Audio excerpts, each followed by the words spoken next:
Hello fam, what's going on? I'm Zashek here. It's been 10 years since the launch of the original MacBook Air, and this new model brings a few new things to the table, including a hefty price point. That's still returning, and it starts at $1,200 for 8GB RAM, and that's their baseline model. A lot of people, including myself, got really excited for that new screen because it's finally a Retina display with a resolution of 2560 by 1600 pixels. So watching videos and movies on this MacBook was nice, but the black levels still aren't so deep. But honestly, you are more exposed to colors than shades on a screen, so it's hard to realize that. And there is even more of a screen real estate, which means less bezels too, and it looks better compared to the original MacBook Air.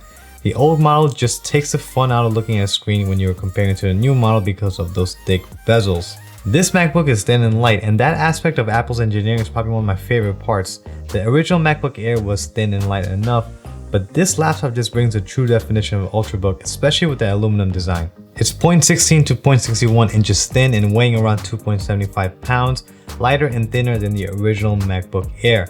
And this laptop is returning with Apple's new butterfly keys. Now, I'm not a fan of their keyboard because I personally like more travel on my keys. It just feels like I can break through the laptop when I'm typing. It's still a good keyboard though, but just does not fit in my preference. But on that board, they added a new Touch ID chip, and that was a very cool addition on their part. But remember, laptops had fingerprint scanners on the keyboards for many years now. The Touch ID worked great. It was very fast, easy to set up, and this is all powered by the new T2 chip they included, which does add more algorithms with security. The speaker grill are on both sides of the keyboard, and they are very loud and clear. Now this is something I was already expecting from Apple, so there's no disappointment over there. And one thing I want to note that I love on MacBooks is that trackpad. I always loved their trackpads, and this one includes Force Touch, which is me stating the obvious, and it's precise with tracking and movements. And I always praise Apple for how wide and large they keep their trackpads. Some people may not like this, I personally do because I like the extra space, and I think it makes the laptop look better too. A headphone jack is included in this laptop unlike their mobile devices, but they introduced two Thunderbolt 3 ports like their Pro model, and you can hook up an external GPU with it, which I really do not find the point to do with the MacBook Air.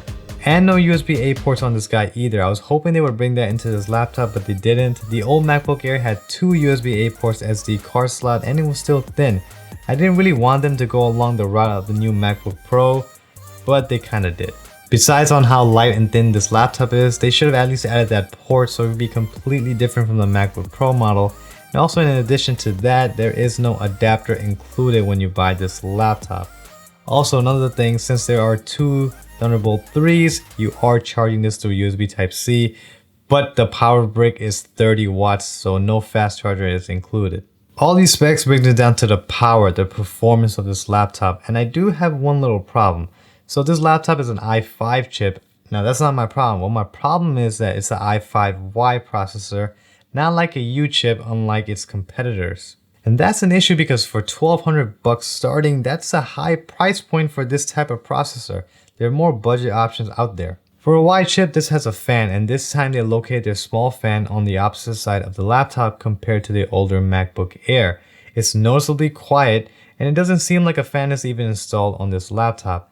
But it's loud and throttles a lot when I try to do some gaming like Fortnite, and it performed horrendously to the point where I wanted to throw this laptop at the wall. My Surface Go, which is more than half the price of this laptop, was also a Y chip, but it was an Intel Pentium processor, and it picked up a lot of gaming, and I made a dedicated video on this, so I'll leave a link below, so definitely check it out. Now forget about the performance, the Y processor does help a lot with the battery because of that low performance.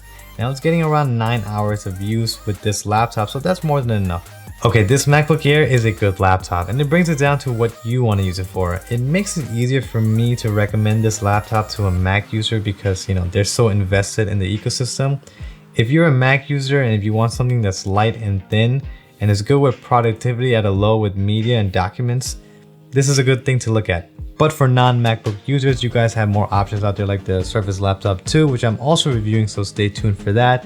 Laptops with more budget options, laptop with better performance, and yeah, you can actually find those things out there. That's all we have for this video. Guys, if you enjoyed it, please like, share, and finesse on that subscribe button. It would really help me out. January is almost the end date.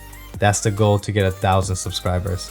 Thank you guys, thank you very much, and let's end it off with fun fact number 45. The voice actor of Bugs Bunny was allergic to carrots.